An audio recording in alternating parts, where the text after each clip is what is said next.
Hello, everybody. Welcome to Don Reviews.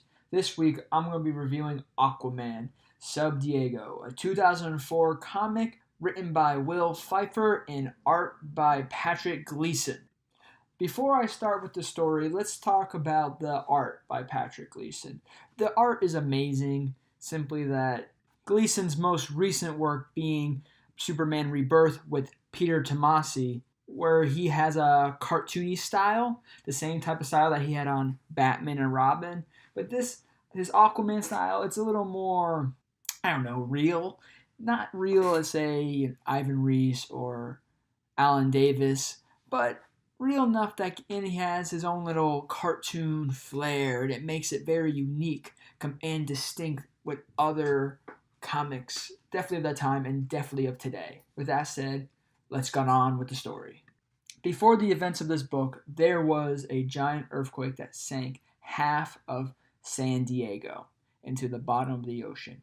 In the beginning of the story has 5 silent pages of Aquaman going through the cataclysm of San Diego.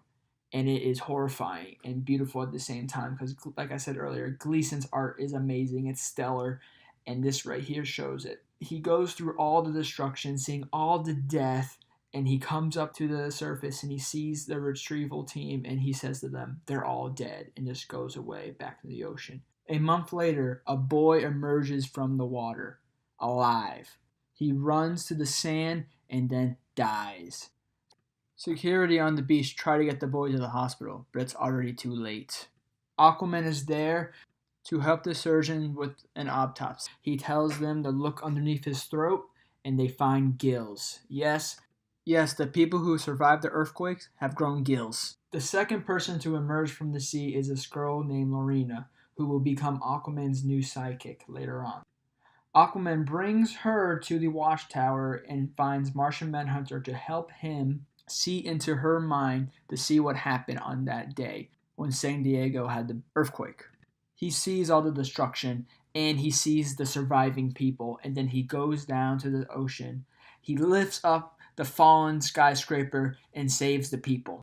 Before thinking that all this destruction was Mother Nature, now Aquaman believes that a human had its hand in the destruction of San Diego, and he is going to find out who did it. So him, Lorena, and a dolphin go off and find this machine. The machine that shouldn't be there and is run by this sea monster. A sea monster that Aquaman has no idea what it is, and he looks at it and finds out it's a bunch of amalgam of different type of sea life. He asks the sea monster that's tortured to separate, and it does, dying in the process, but also killing the dolphin, his friend. And Aquaman then uses his special powers that I've never seen him use to see what this sea monster experienced in some way, and finds out that there's a doctor on the mainland named Dr. Geist, and him and Lorena go up to the surface to find this guy. And they find him testing, experimenting, and saying, well, it was all worth it. This Dr. Geist does not believe what he did was wrong, and Aquaman confronts him with this. Geist tells Aquaman that he's doing this to save the world, that the world needs this to happen because one day the world will be run by the ocean and there'll be no more mainland and everyone will die and no one can save them. Not Aquaman, not even Superman. And that's why he's doing this. And then he also continues to say that I couldn't have done this without your help, Aquaman. I used your DNA to make all this happen. So thank you, which makes Aquaman very angry. And Aquaman knows that Geist couldn't do this alone, so he threatens to kill Geist if he doesn't tell him what happened, and Geist doesn't know. Geist doesn't know his benefactors, and so Aquaman takes Geist to see Sub Diego, the new city that was split from San Diego, and sees the destruction and the people living there and how they are tortured every day because they're split away from their families. Guy still doesn't see the error in his ways, so Aquaman forces him to stay underwater with him.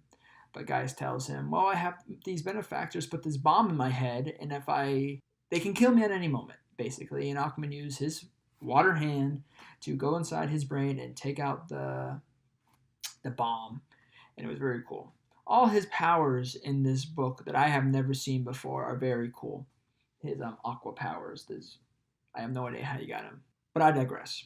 The final two issues have Aquaman fighting against this D-list Batman villain called the Eel, who has light telepathy, and he's been hiding in San Diego for a while now. We don't know how long. And because of this crash and the enhance of Aqua powers, he gets his telekinetics go through the roof.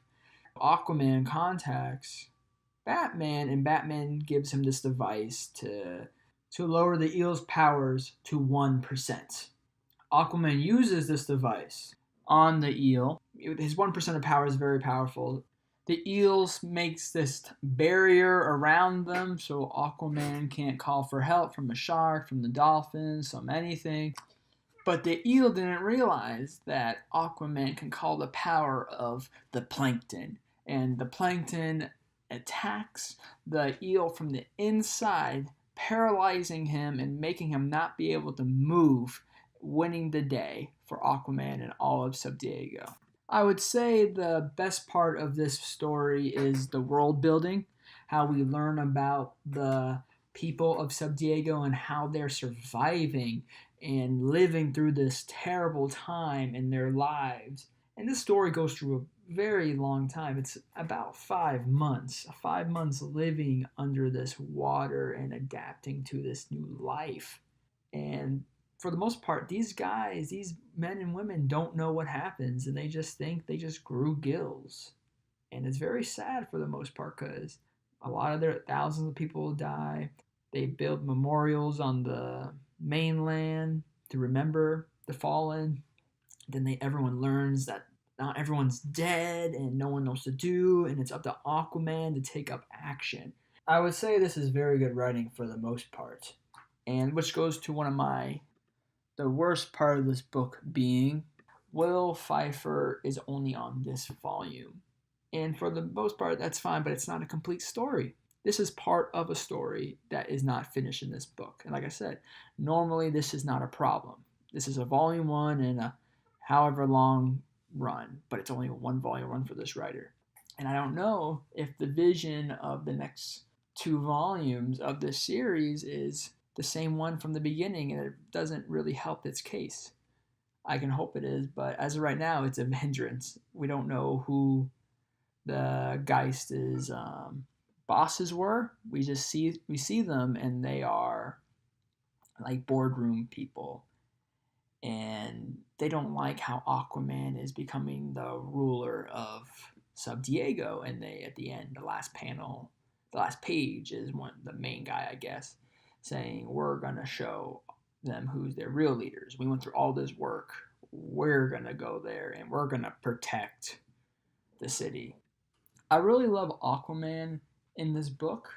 Most Aquaman stories or runs about how cool he is, at least the start of all of them. Look at Jeff Johns' run. His whole book is about how cool he is, and that's a great run. Peter David, it's about how cool he is. That's a great run. But this is not, look at me, look how cool Aquaman. This is just normal Aquaman, and I love it. It's a nice, fresh take on the character. I love Aquaman in this story. So in this story, does Aquaman not show how cool he is? No. In this story, San Diego does have that, but as much as any other comic does. It's not really in your face about it. Yes, Aquaman lifts up a skyscraper in water. Yes, it is cool, and yes, it's drawn really well because it's Patrick Gleason. But it's not telling you, look how cool I am. I'm Aquaman. I'm not lame. It's not about him being lame. It's about him being a hero. It's him being a king, being a ruler, helping people. His core values, not just I have a Triton or look at my cool hand. It's not about that. And those stories are really good. I'll talk about those stories later. But it's just nice to see a good superhero story with Aquaman. It's very good, and I love it. Now I want to talk about a couple of scenes in the book that I feel add a lot of value to Aquaman. The first one being a scene with Martian Manhunter, John Jones, up in the watchtower. This is a month after San Diego has fallen, and he's up at the watchtower with a survivor, and he is very frustrated at this time, more than I've ever seen him before. He just looks depressed and angry, and he just needs something to say. And he talks about how, look at the watchtower.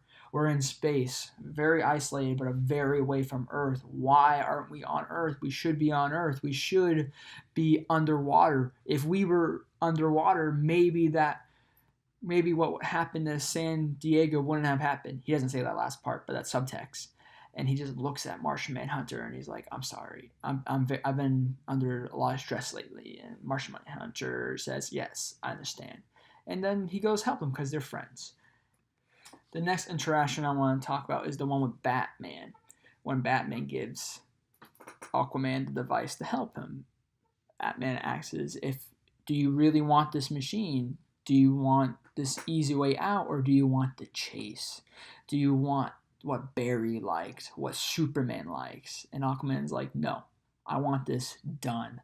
I don't want these people to suffer anymore. This could be a city that has like a paradise where there's no crime and guns can't even be used. And Aquaman goes away in the water. And Batman goes over to his plane and says to himself, no guns. Imagine that. And it's a beautiful Batman moment in this Aquaman book. And that's how great this story is. This book is. All these great moments. Yes, the story lacks a little. Yes, it could be better. But the art's great. The writing's great. Pick it up. Aquaman Sub Diego. Buy it. Till next time, this is The Dawn.